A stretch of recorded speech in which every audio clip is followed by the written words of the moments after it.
Hello and welcome again to my channel. आज की इस वीडियो में मैं आपको बताऊंगा एक ऐसे केस के बारे में जो हाल ही में सामने आया है। मैं बात कर रहा हूं अतुल सुभाष केस के बारे में। ये एक ऐसा केस है जिसके बारे में आज पूरे भारतवर्ष में चर्चा हो रही है और वकालत की हर गलियों में आज इसकी बातें चल रही हैं, क्योंकि एक ऐसी सिचुएशन समाज में खड़ी हो चुकी है जिसके बारे में हर किसी को सोचना कहीं ना कहीं जरूरी भी है। मुझे खुद को ही खत्म कर लेना बेस्ट है मेरे लिए, क्योंकि जो मैं पैसे कमा रहा हूँ उसी से मैं अपने दुश्मन को बलवान बना रहा हूँ। इस केस के बारे में आप आजकल न्यूज़ों में तो बहुत सुन रहे होंगे और कहीं ना कहीं आपको इसकी स्टोरी भी पता होगी। अतुल सुभाष बेंगलुरु में रहने वाला एक लड़का जो पढ़ता है, लिखता है और कहीं ना कहीं उसके मन में भी एक सपना होता है अच्छी जॉब पाने का और एक अच्छी कंपनी में AI इंजीनियर के रूप में अपने पद को स्थापित कर लेता है। 2019 में इसकी शादी होती है निकिता नाम की एक महिला से। उस महिला से विवाह होने के बाद 2 साल के बाद ही इनके बीच में मनमुटाव बढ़ने लगे। 2019 में जब इनकी शादी होती है, अपनी शादी के बाद ये हनीमून के लिए मॉरिशस भी जाते हैं और वही निकिता अतुल सुभाष को बताती है कि मेरी शादी आपसे जबरन हुई है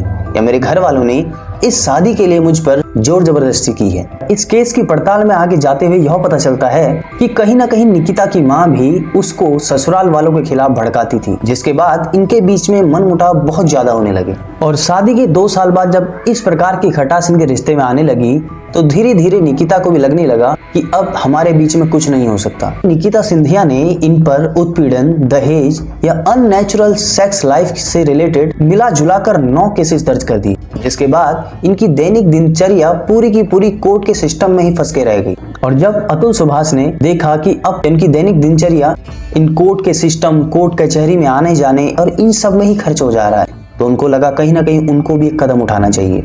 लेकिन कानूनी रूप से आप जिस तरह से देख रहे हैं, एक पुरुष के लिए कोई भी इतना मजबूत कानून नहीं है कि वो एक महिला के खिलाफ उसको तत्काल कुछ ऐसी कार्यवाही के द्वारा मदद कर सके कि वह रिलीफ पाए। और जहां पर सिस्टम कुछ इस तरह से बन चुका है कि महिला अगर कहे कि पुरुष ने उसके साथ गलत किया है तो बिना जांच परख के ही पुरुष के खिलाफ यह सिस्टम कार्यवाही शुरू कर देता है। और यही रीजन था कि अतुल सुभाष कहीं ना कहीं इस सिस्टम का भी एक शिकार बन चुका था। इस जुडिशियल सिस्टम से बचने के लिए ही अतुल सुभाष ने अपनी जिंदगी को खत्म करना सही समझा। अतुल सुभाष ने 9 दिसंबर को अपने इस जीवन को खत्म कर दिया। एक संदेश, एक नोट कहीं ना कहीं उस समाज को देकर गया है कि अगर यह जुडिशियल सिस्टम पर आपको भरोसा है या कहीं समाज पर आपको भरोसा है कि वो आपको न्याय देगा, तो आप बिल्कुल गलत हैं। कहीं ना कहीं ये कहानी तो शायद आपको पहले से पता थी, तो हमने यह कहानी आपको क्यों सुनाई? क्योंकि हमें आपसे एक प्रश्न है। इमेजिन कीजिए अगर अतुल सुभाष की जगह कोई महिला होती तो क्या उसको न्याय इतना देर में मिलता? क्या सिस्टम इतना देरी करता कि उसको न्याय मिले? नहीं, ऐसा बिल्कुल नहीं होता। जब अतुल सुभाष ने 9 तारीख को अपने जीवन को खत्म किया, उसके बाद भी कहीं ना कहीं 3-4 दिन बाद यह प्रोसेस बिल्कुल भी शुरू नहीं हुआ कि निकिता सिंधिया के घर वालों को, जो उसको जान देने के लिए उकसा रहे थे, और निकिता सिंधिया जो इसके कहीं ना कहीं जिम्मेदार थी, उनको अरेस्ट करें। जबकि अतुल सुभाष अपने जीवन को खत्म करने से पहले लगभग 90 मिनट की वीडियो बनाकर गया। एक ऐसी वीडियो जो सोशल मीडिया पर सनसनी की तरह फैल चुका था। उसने 24 पेजेस के नोट भी लिखे जिसमें उसने बताया कि निकिता सिंधिया के कारण किस प्रकार वो अपने जीवन को खत्म कर रहा है।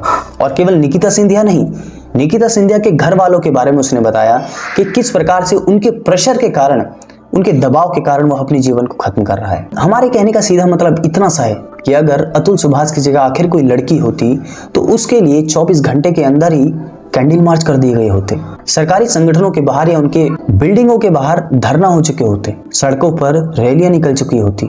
आप क्या सोचते हैं कि अतुल सुभाष के साथ सही समय पर सही चीजें हुई हैं या सिस्टम को तेज करने की जरूरत नहीं है कि अगर किसी के साथ गलत हो तो इस तरह से उसको न्याय देने के लिए इतना ज्यादा इंतजार ना करना पड़े? तो इस वीडियो में बस इतना ही। मिलेंगे एक नई वीडियो में एक नए टॉपिक के साथ, तब तक धन्यवाद।